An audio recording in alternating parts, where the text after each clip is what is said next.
And now, it's time for another Dice Tower review with Tom Vasel.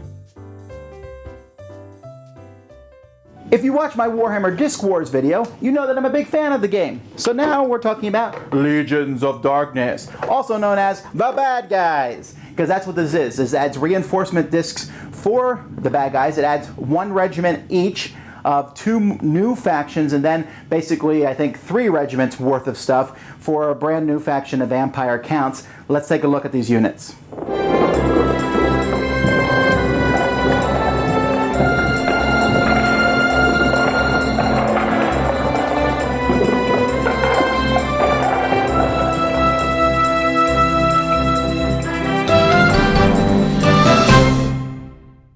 The main faction that's included in this set is the Vampire Counts, okay? And here their biggest unit is a zombie dragon, which is pretty cool. It has the new ability Fear. Fear means when you're on top of another disc, that disc's defense attack is down to 1 instead of being its normal number. Here it would be a 2, but now it's down to 1.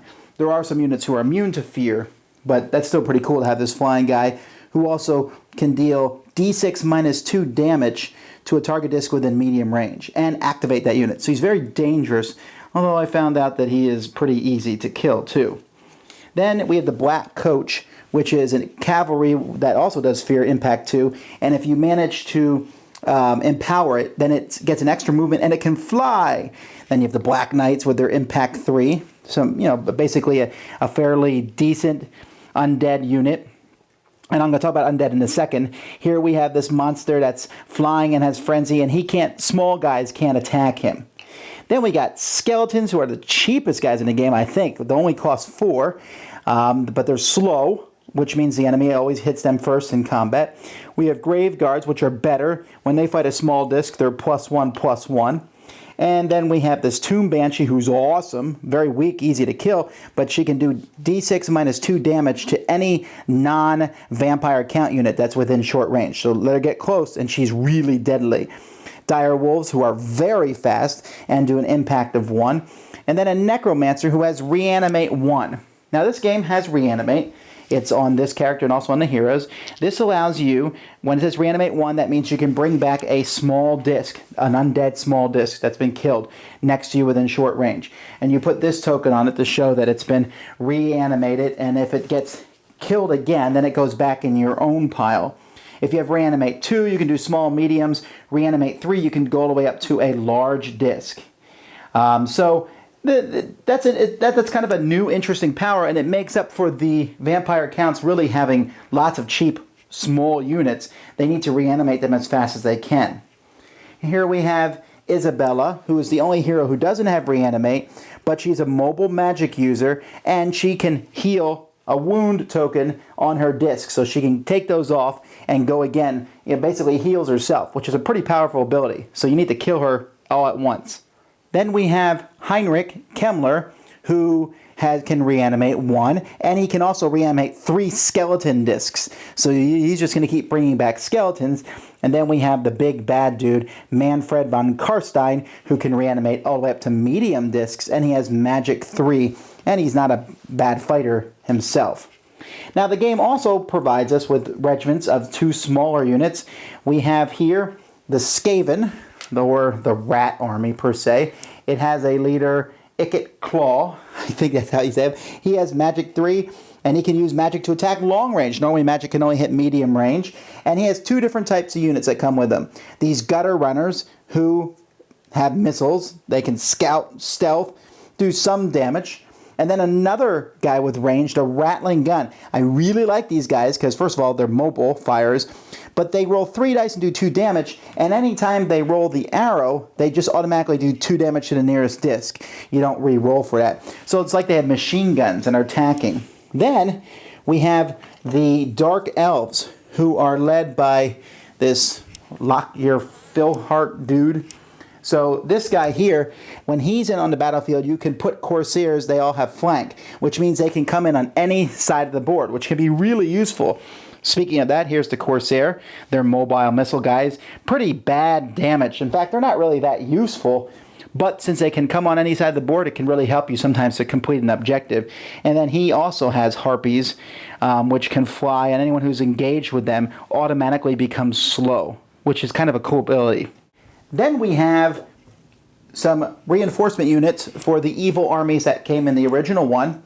We have for the Chaos guys, we have this Demonettes, who are basically just swift and move through terrain, and they're kind of a basic unit. And Screamers, which provide fear, which Chaos obviously should have, and then some decent units, but that fear is what's going to really hurt people. Then the Orcs have some Night Goblins. When they're within short range of another Goblin unit, they're +1/+1. Then we have a Goblin Doom Diver who has impact of 5. That's crazy. But the only way you can put him out there is by using by reinforcing the Doom Diver Catapult. It just cracks me up. It's basically a suicide attack that does 5 to somebody. And here is the Doom Diver Catapult, and you basically can reinforce one of those. So that's kind of interesting. It's very thematic and funny, but just an interesting unit to add to the game. I would use it just because it makes me crack up every time. There's also terrain piece that comes in a box, a cemetery, of course, on the one side, and then different cards that work with the different discs. Some of them, like the Vermintide, work only with the Rat Army. Most are for the new Vampire Count Army, but you even have Brain Burster, which works with the Orcs. And you got a new, look at this one, you can't reinforce discs in this zone, all in. I like that. You can deploy as much as you possibly can. And then some more different cards in another scenario that you can play, as long as piles of tokens, including some that are used for specific cards. Yeah, I kind of like the Vampire Counts. I've always liked Undead. I've always liked the whole reanimate skill, the thing I got. Oh, these little guys, run around the field, they get killed, bring them back. They die again, bring them back. Not only are you robbing your opponent of points for killing that stuff, but they're also, you just bring them back, and I don't know, that kind of appeals to me. I'd rather have lots and lots of weak units than one big strong one. And so that works well in this scenario. Not much else to talk about. I would love to see more Skaven units. The ones in here have me excited. I want to see a box that's all Skaven. I think Skaven or Lizardmen would be one of the 2 factions I would play all the time. But this is very solid. They gave a lot of discs, I think, in here. In total, there are 51 discs, which is a good chunk. Now I got to see if I can fit it all in one box. But as it is now, gives you more options for your first armies. So the Chaos and the Orcs have more stuff to fool around. Gives you a very full Vampire Count army, and gives you kind of a taste of what the Skavens are like, and the other bad guys, the Dark Elves, and you can even use a regiment of those with maybe a bigger army, which is kind of cool. And so if you like the bad guys, this is the expansion to get. Thanks so much for watching the Dice Tower videos. Find more great videos and reviews, as well as our top-rated audio podcast at Dicetower.com. You can also find other great shows at Dicetowernetwork.com. I'm Eric Summerer, and you've been watching The Dice Tower. The Dice Tower is sponsored by Cool Stuff Inc., where you can find great games for great prices. Cool stuff in stock. Check them out at CoolStuffInc.com. Shut the door. There.